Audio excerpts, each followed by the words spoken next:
Bonjour à tous, toutes. Je vous invite à vous saisir chacun d'un micro. Et on va faire un petit tour de table pour que vous puissiez vous présenter. On commence par vous, Laurence Tête. Bonjour. Bonjour, Laurence Tête, je suis responsable des programmes de formation et des académies métiers à EDF et j'ai eu entre autres en charge la lourde mise en place de la politique, enfin même écriture de la politique formation et mise en œuvre suite à la loi de 2018. Merci. Bonjour à toutes et à tous.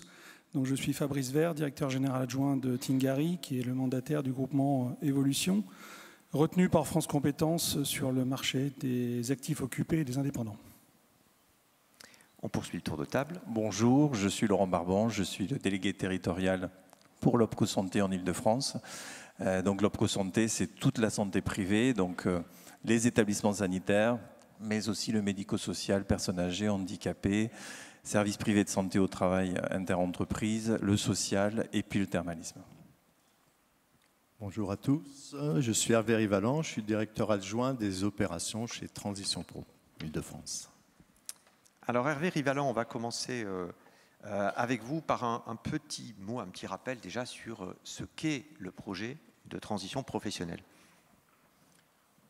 Alors le PTP, comme on l'appelle, c'est d'abord un dispositif à l'initiative du salarié.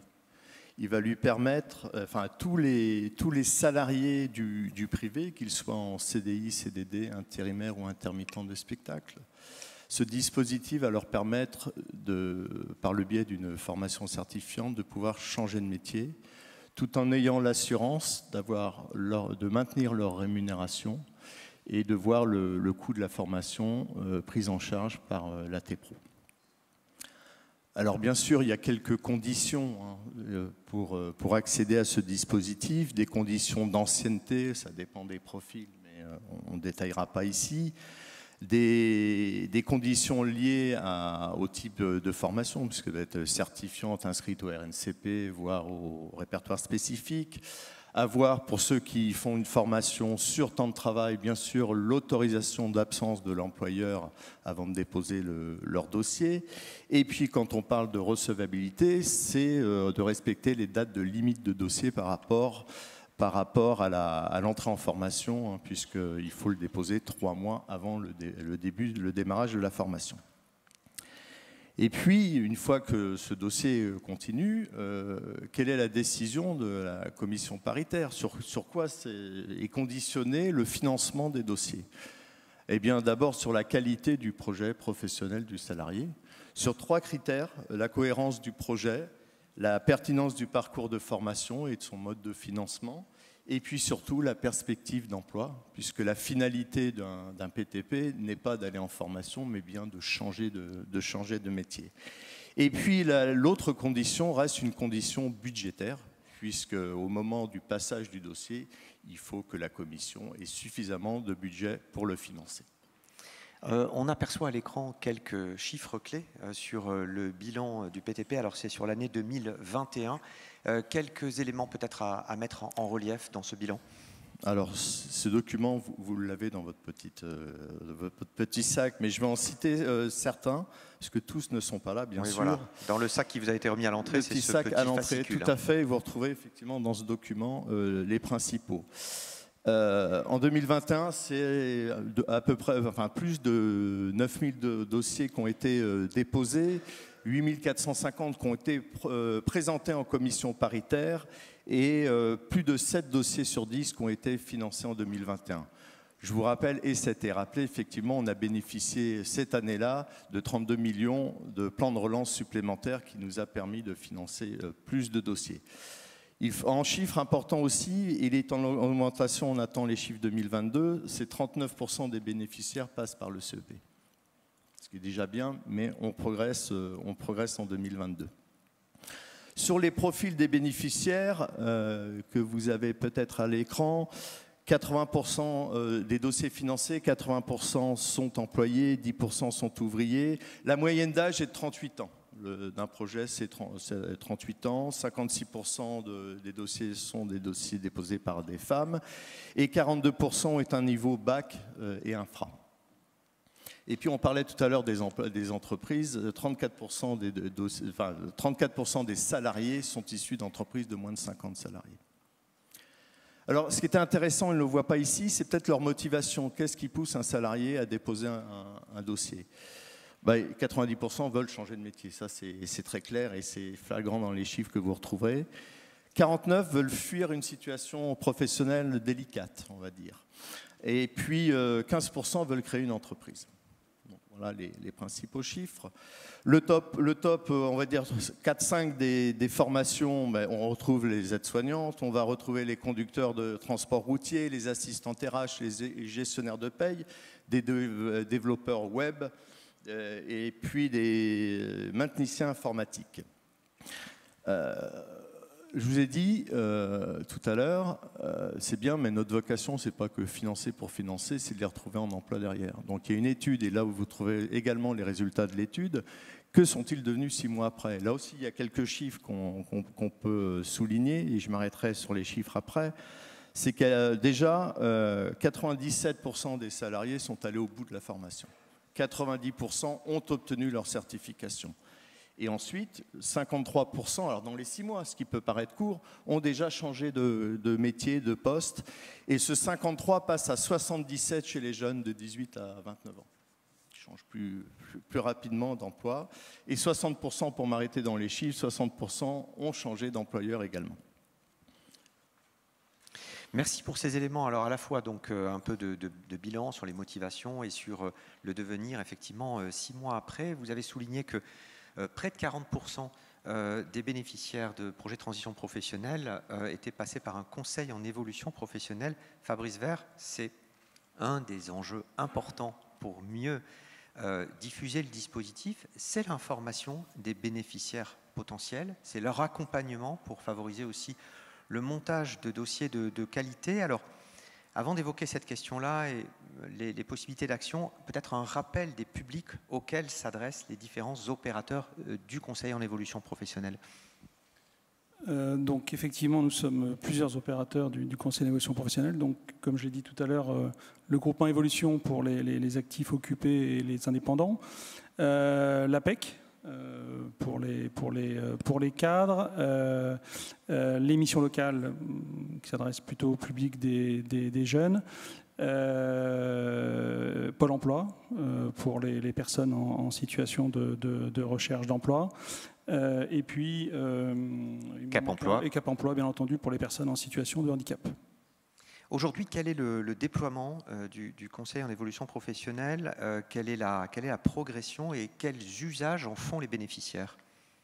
Alors, au niveau du groupement évolution, nous intervenons sur 6 lots en France, dont le lot d'Île-de-France. Donc le groupement est constitué de 4 opérateurs.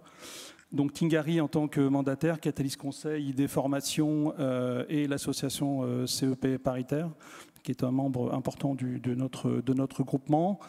Donc nous avons mis en œuvre ce service en 2020, donc pas forcément une période très simple au regard de la conjoncture, surtout sanitaire. Oui, avec une campagne de com assez importante, oui, mais lancée en janvier. Peut-être en préambule, rappeler ce qu'est le conseil en évolution professionnelle. Un conseil en évolution professionnelle, c'est un service qui est universel, personnalisé et gratuit, et que tout à chacun peut mobiliser pour faire le point sur sa situation professionnelle et ses perspectives d'évolution tout au long de sa carrière.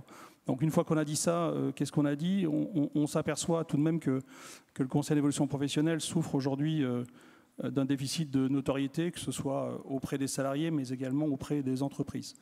Donc en 2020, nous avons continué le travail qui avait été initié au niveau des FONGECIF avant nous, sur la promotion du service.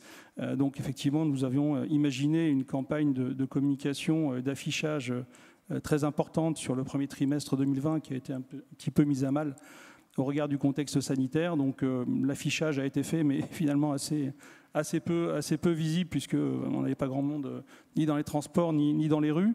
Donc on a un petit peu réorienté notre campagne de promotion et axé cette communication sur le digital. Qui a donné assez rapidement de très bons résultats. Nous avons aussi constitué une équipe partenariat en charge d'aller établir des conventions de partenariat avec des acteurs publics, privés et associatifs. Donc, le président Coyot a souligné tout à l'heure le dynamisme d'ATPRO sur la dimension partenariale. C'est effectivement une des premières conventions de partenariat qu'on a pu signer avec ATPRO lors de notre arrivée sur le marché. Nous avons fait aussi beaucoup de communication directe et d'intervention en entreprise sur des réunions d'information collective à destination des salariés. Nous avons aussi construit un truck qui aujourd'hui sillonne les routes d'Île-de-France afin de se déplacer et d'aller au plus près des salariés et des entreprises, même dans les coins les plus reculés d'Île-de-France. On s'installe en cœur de ville, on s'installe sur des salons, on s'installe directement sur des parkings d'entreprises pour permettre aux salariés et aux dirigeants de venir nous rencontrer et d'échanger sur le conseil et l'évolution professionnelle. Encore quelques précisions. Alors, vous avez plusieurs niveaux d'intervention. Ça va du simple aiguillage, si on peut dire, à un premier niveau d'intervention et un accompagnement renforcé. Est-ce que les taux de transformation, on peut dire, entre le niveau 1 et le niveau 2, c'est-à-dire le fait que vous accompagnez davantage plus de monde sur la durée, est-ce que ça augmente si on prend les chiffres des derniers mois? Oui, effectivement. Donc, toutes ces actions de communication, de promotion ont déjà permis d'augmenter le recours au CEP de 57% entre 2021 et 2020, ce qui est une véritable satisfaction. Et effectivement, comme vous le dites, la profondeur du service a aussi évolué. En 2020, 3 personnes sur 4 mobilisaient le premier niveau de service du CEP qui consiste à faire un état des lieux partagé avec le conseiller. Et aujourd'hui, en 2022, 1 personne sur 2 mobilise le deuxième niveau de service du CEP qui consiste à l'accompagnement, à la définition du projet professionnel et à sa mise en œuvre. Donc on constate une évolution de l'utilisation et de l'intérêt du conseil en évolution professionnelle. Et on sait que quand le conseil en évolution professionnelle est sollicité, forcément on a des dossiers qui sont mieux bâtis et qui ont plus de chances de réussite s'agissant du PTP. Hervé Rivalan, un mot sur un deuxième enjeu qui est de nouer des partenariats, de trouver des cofinancements. Car voilà, il faut le dire, ça a déjà été un peu évoqué ce matin en introduction, mais les enveloppes ne sont pas illimitées. Je crois que je vais le redire. Je vais le redire parce que c'est vrai qu'on observe depuis 2 ans une augmentation des transitions, du rythme des transitions pour un salarié nouvelle génération qui rentre sur le marché de l'emploi aujourd'hui va changer dans sa carrière 4-5 fois d'emploi. Donc il nous déposera peut-être 5 dossiers dans sa carrière. Donc on a cette accélération à la fois du rythme, du volume. On s'attend effectivement à des demandes de financement de plus en plus nombreuses, alors qu'en même temps, le coût des dossiers augmente. La comparaison entre 2021 et 2022, c'est déjà plus 9% d'augmentation du coût moyen. On est passé d'un coût moyen Île-de-France d'à peu près 31 000, à 31 000 euros le coût moyen, on est passé à plus de 34 000 euros actuellement. Donc il y a ça aussi, c'est-à-dire beaucoup plus de dossiers, des dossiers plus chers, et on voit aussi des formations plus longues, davantage sur temps de travail que hors temps de travail, comme on pouvait voir au tout début. On a cette bascule qui se fait, et donc il y a quelques inquiétudes effectivement sur le financement. Je vous rappelle que entre 75 et 80% des dossiers, des parcours, des dossiers qui sont présentés sont cohérents. Vous avez vu tout à l'heure, une très bonne année, c'est 72% des dossiers financés. Quand on a moins d'argent, effectivement, ce taux d'acceptation de dossier va baisser. Donc il faut garder ça en tête. Donc on doit garder ce taux d'acceptation relativement élevé. Il doit être incitatif. Effectivement, si le taux d'acceptation des dossiers baisse, les salariés vont se détourner du dispositif PTP. Donc, encore une précision utile, les cofinancements, ça fait partie des critères qui permettent de classer les dossiers. Il y a une vingtaine de points avec énormément une liste de priorités qui peuvent permettre à un dossier d'avoir un peu plus de points et de remonter sur la pile des dossiers. Les cofinancements, ça fait partie des points qui peuvent prioriser un dossier par rapport à un autre. Tout à fait. Depuis le 1er octobre 2020, il y a la mise en place d'un système d'attribution de points de priorité de financement. C'est-à-dire que chaque dossier, en fonction du profil du salarié, en fonction de son projet de formation ou de l'emploi qu'il occupe ou qu'il vise, aura plus ou moins de points. Par exemple, un employé ouvrier d'un niveau infra 3 se verra doté de 5 points supplémentaires. Enfin, c'est un système sur 20 de 5 points. Et là où on en revient, et ce qui est intéressant, c'est qu'un cofinancement pourra amener 2 points supplémentaires. Un dossier avec un cofinancement amènera 2 points.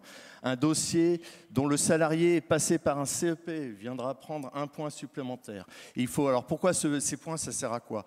Eh bien, l'ensemble des points, et c'est l'ordre de passage en commission. C'est-à-dire la personne qui a le plus de points sur 20 va passer en priorité. Je vous l'ai dit tout à l'heure, on a des dossiers, on n'a malheureusement pas l'argent qu'il faut pour financer tous les dossiers, donc les premiers, ceux qui ont le plus de points, seront servis, entre guillemets.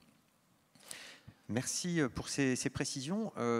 Dans ces stratégies de cofinancement ou de co-investissement, on peut avoir finalement pas mal d'initiatives qui peuvent être prises. Laurent Stett, vous avez avec AT Pro entamé une discussion il y a de ça quoi, 1 an et demi, 2 ans, 2 ans, pour mettre en place des PTP de manière un peu atypique et un peu expérimentale. Expliquez-nous. Alors effectivement, quand la loi de 2018 est sortie, les entreprises se trouvaient quand même assez dépouillées de financement ou de mode de financement de la formation professionnelle.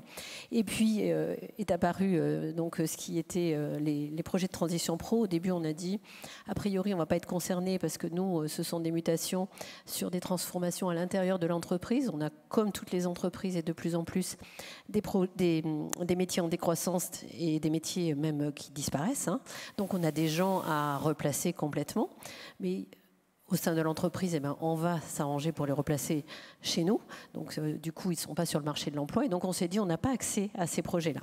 Et puis finalement, j'ai rencontré Stéphane ici présent et puis Mona. Stéphane Mas, donc le directeur de Transition Pro Île-de-France. Et on a discuté du projet, puis il m'a dit si, pourquoi pas, on peut peut-être étudier comment monter un projet de transition professionnelle. Alors en plus, j'avais l'ambition de dire on ne va pas le faire sur un dossier, on va le faire sur une promotion entière de reconversion vers un métier donné. Voilà comment la discussion a commencé. L'idée était de proposer à des salariés qui étaient sur des métiers fragilisés de devenir data analyst au sein du groupe EDF. Alors, effectivement, quand on a abordé les problèmes de reconversion, on s'est dit il vaut mieux les aborder par masse. On ne va pas traiter un cas par cas. On avait à peu près, pour vous donner un ordre de grandeur, entre 800 et 1000 salariés à redéployer sur des nouveaux métiers. Et donc, on a cherché quels étaient les métiers d'appel dont on avait besoin. Et en 2020, les data analysts, c'était quelque chose qui n'était pas nouveau, mais qui apparaissait quand même de plus en plus dans l'entreprise. Ça faisait partie des métiers en tension. Ça faisait partie des métiers sur lesquels l'AT Pro était prête à s'investir. Et donc, on a essayé de monter une reconversion sur une promotion entière de reconversion vers le métier de data analyst. Alors, vous m'aviez dit en préparant cet échange qu'à un moment donné, vous aviez presque 1000 salariés qui étaient concernés par un redéploiement, donc avec énormément de dispositifs un peu classiques finalement. Et ce dispositif assez particulier qui a été élaboré un peu sur mesure avec la recherche d'organismes de formation aussi pour travailler sur les certifications, la construction d'un parcours et des critères de prise en charge particuliers. Alors, il fallait effectivement que l'on ait une formation de reconversion qui soit diplômante, qui soit inscrite, dont le diplôme était inscrit au RNCP. Première chose. Donc, il fallait qu'on travaille sur une ingénierie de formation, mais avec visée d'un diplôme reconnu. Il fallait aussi qu'on ait un cofinancement. Ça, c'était évident d'entrée que de toute façon, c'était forcément un cofinancement avec EDF. On avait un autre aspect que l'on a développé dans cette promotion de reconversion, c'est de dire les salariés, on peut aussi les accompagner à cette occasion-là pour qu'ils fassent une promotion interne et entre autres qu'ils changent de collège, qu'ils passent du collège maîtrise au collège cadre en accédant à un diplôme de niveau cadre. On avait des critères classiques d'ancienneté dans le poste, de salaire, de niveau d'entrée de diplôme. Et donc on a brossé tous ces diplômes-là, tous ces critères-là, pardon. On a travaillé avec un CFA qui était spécialisé dans le numérique et qui nous a fait l'ingénierie pédagogique, de telle façon, pas du sur-mesure, mais quasi quand même, et en combinant des diplômes existants. Un parcours d'1 an avec plutôt des profils Bac+2, oui, qui pouvaient être à Bac+2, mais avec l'obtention au bout du compte d'une certification à niveau Bac+5. Tout à fait. Tout à fait, c'est ce que je disais, c'est pour ça que c'était de la formation promotionnelle au sein de l'entreprise, ce qui fait que, bon, ça a eu beaucoup de succès au sein de l'entreprise, on n'a pas eu de mal à trouver des candidats, on a formé, au total, on a formé en 3 promotions, on a formé 40 salariés au métier de data analyst, et donc on a financé une promotion. Les 2 premières promotions étaient financées dans l'ancien système, avec les périodes de pro, que beaucoup doivent connaître, et la 3e promotion, elle est après la loi, et donc elle a été financée par un cofinancement AT-Pro. Merci pour ces éléments. Fabrice Vert, il y a la possibilité pour les entreprises de vous solliciter dans le cadre de leur GEPP.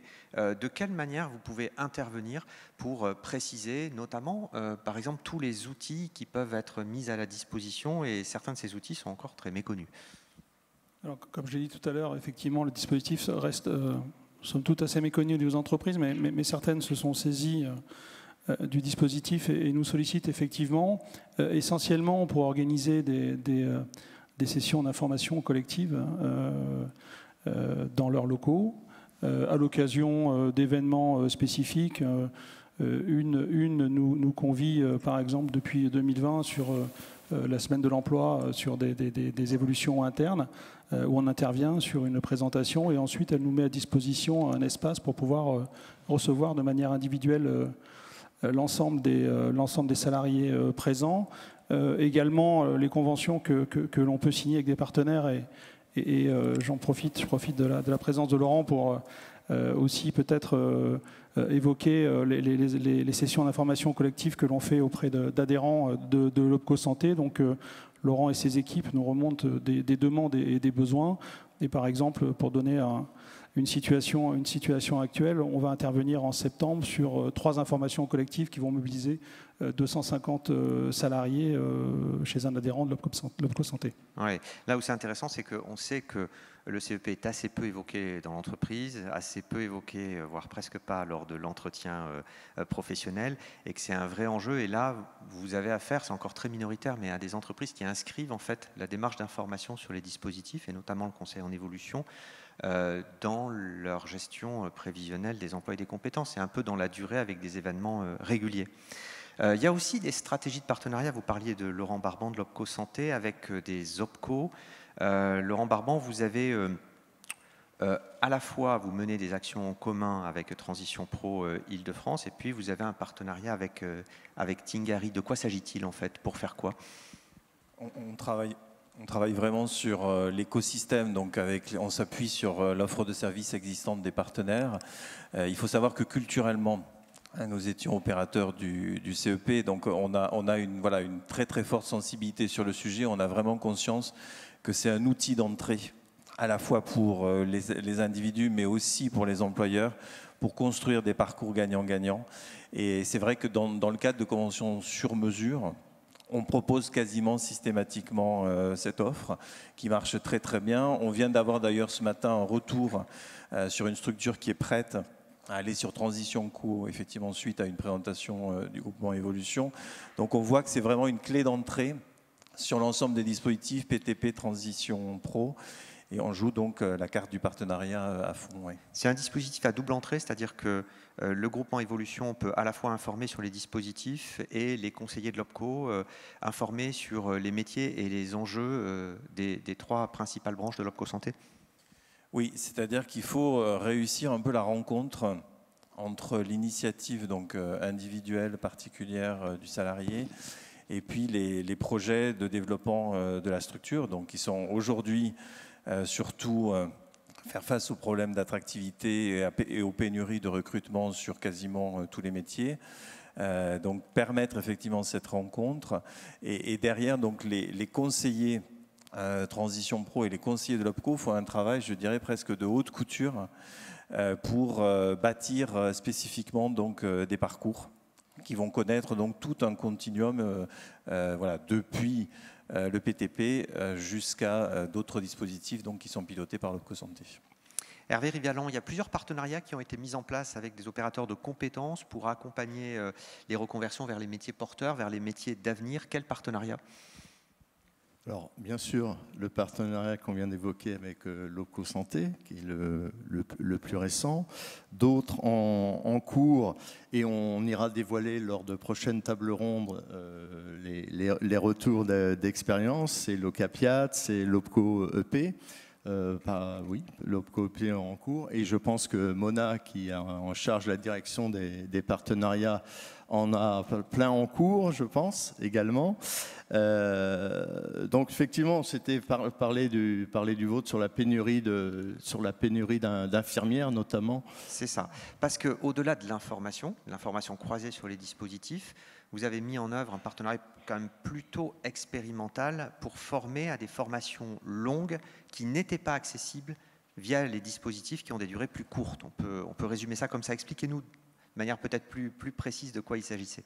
Oui, tout à fait. Effectivement, les métiers donc, de la santé privée sont accessibles effectivement, donc, via des certifications qui, pour certaines d'entre elles, donc, sont de longue durée. On le voit notamment sur infirmiers, sur éducateurs spécialisés.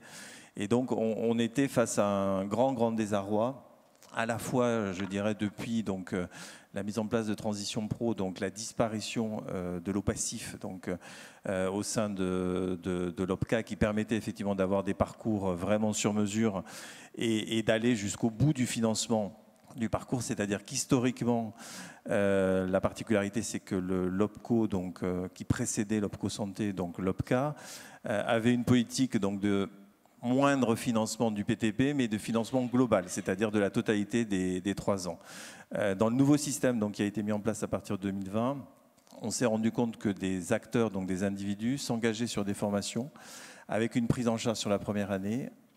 La deuxième et la troisième année n'étaient pas couvertes et les individus s'engageaient à financer sur fonds propres donc, ces 2 années de formation. Et au bout d'1 an, au bout de 2 ans, ils venaient frapper à la porte du conseil régional, à la porte de l'Opco Santé en disant « je n'y arrive plus, je vais abandonner la formation ». Et donc on avait un taux de déperdition extrêmement fort.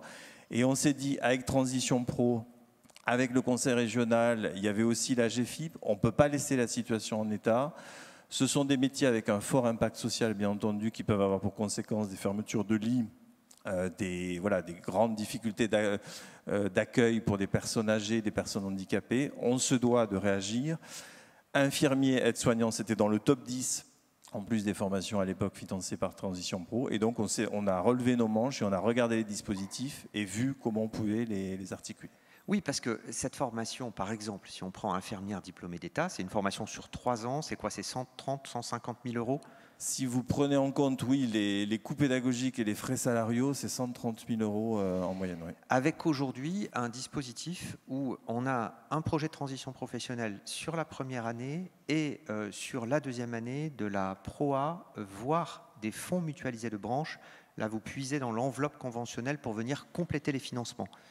Oui, c'est-à-dire que suite à l'expérimentation réussie donc, en Ile-de-France, on a eu là, au mois d'avril donc, la signature d'une convention nationale Certifro Opco Santé, donc qui concerne tout le territoire et tous les AT Pro, et qui prévoit donc de faire une articulation vraiment sur mesure aux petits oignons, c'est-à-dire qui part d'abord des critères fixés par les commissions paritaires Transition Pro, ça c'est un point extrêmement important. On s'inscrit d'abord sur une décision paritaire. On joue le rôle de conseiller, donc d'information bien entendu des structures sur le contenu de la convention. On part donc d'une initiative du salarié qui est appuyée par l'employeur. Ça c'est un élément important, c'est-à-dire qu'on est sur un parcours gagnant-gagnant. Les employeurs considérant que leurs salariés qui ont envie d'évoluer et de changer de métier sont par définition des salariés qui vont rester plus longtemps dans la structure parce qu'ils en acceptent les règles du jeu et qu'ils ont envie d'évoluer et qu'ils sont motivés. Quel bilan de cette démarche et est-ce que vous allez réussir, compte tenu de ces enjeux financiers assez énormes quand même par dossier, à pérenniser cette démarche? Alors, c'est aujourd'hui effectivement beaucoup d'investissements de part et d'autre parce qu'il y a ce travail donc, dossier par dossier. Il y a un travail ensuite de conviction auprès de l'employeur pour qu'il joue le rôle de co-investissement. Vous le disiez, ça peut être de la proa, ça peut être des fonds mutualisés de branche, ça peut être aussi de l'investissement propre de l'employeur qui accepte de financer sur ses fonds propres. Et après, effectivement, nous, on réserve ces fonds sur l'exercice de l'année N+1. C'est-à-dire qu'on réserve 20% de nos fonds au titre de la proa pour sécuriser ce dispositif. Là, sur l'année 2022, on va arriver au niveau national à peu près à 170 dispositifs qui seront financés, environ une cinquantaine en Île-de-France. Donc c'est beaucoup pour ces personnes effectivement qui ont accès donc à une sécurisation de la totalité des 3 années, mais c'est très insuffisant par rapport aux besoins aujourd'hui qui existent. On parle aujourd'hui du métier d'infirmier, mais c'est la même chose effectivement sur éducateurs spécialisés. Donc on a besoin aujourd'hui d'industrialiser, j'ai envie de dire, ce type de démarche, ou en tout cas d'avoir un financement qui soit plus pérenne et durable. Oui, parce qu'on se heurte à quelques difficultés. La proa, c'est 2 ans maximum. Le contrat de professionnalisation ne peut pas aller sur 3 ans. Donc, c'est vrai que finalement, voilà, on a une difficulté qui oblige à faire des montages subtils. Merci à tous les 4 pour vos éclairages. Peut-être une ou 2 questions de la salle ou interventions ou témoignages. Qu'est-ce qui souhaite réagir ou compléter les propos qui viennent d'être tenus?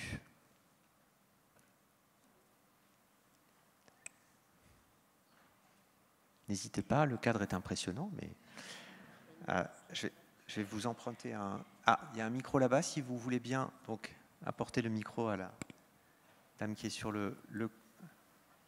à ma gauche, donc 3e rang en partant du haut. Voilà, merci. Oui, alors ma question s'adresse plutôt à Monsieur Barban. J'ai sollicité récemment pour ma GEPP le groupe OPCO. Voilà, on était sur la branche logistique transport. Et on m'a dit qu'il n'y avait pas de support pour la GEPP, pour les salariés, les entreprises de moins de 300 salariés. Du coup, j'ai peut-être pas compris les bons mécanismes et dispositifs pour m'aider dans ma GEPP. C'était lié à un transco, transition collective, ou pas du tout, madame? Non, pas du tout. C'était dans quel cadre, en fait? C'est une étude GEPP avec effectivement des transitions à la clé d'emploi.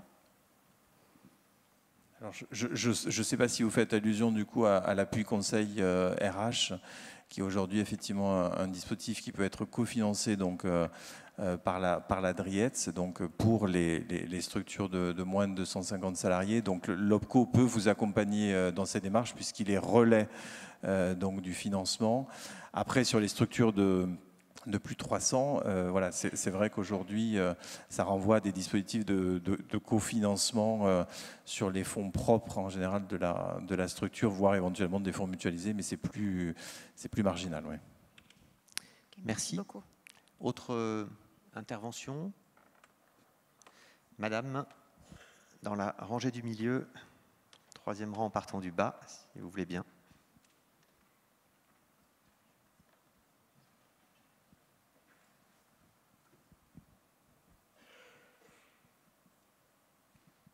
Merci, bonjour, je m'appelle Sandrine Beaulieu, je dirige un centre de bilan de compétences qui s'appelle Acerola Online.